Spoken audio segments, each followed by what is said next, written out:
I wasn't planning on reading Stephen King's Pet Sematary this month, but it kind of crept its way into my TBR. I was ahead of schedule, my planned TBR in May, so I was looking for an additional book or two to tag on the end of it. That's when I picked up Pet Sematary and it just took over.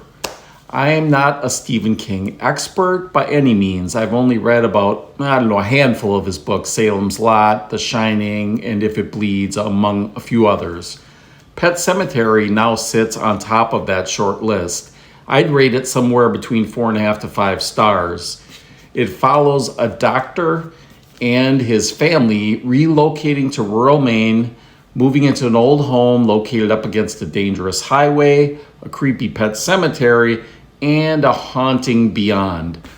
The husband starts to notice that something's off about this place and finds out exactly what it is after multiple troubles and tragedies strike the family.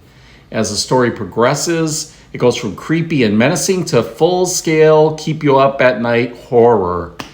I could see some saying that maybe the book is a little slow in the beginning as it sets up the story and introduces characters, but I didn't think that personally. First, it was clear early on that there was something strange about this place, and a sense of tension increased as the story progressed. Also, the characterization of the book was outstanding as they were layered and complicated, and it just made the reader fully invested in everyone in the story as it takes some dramatic dark turns.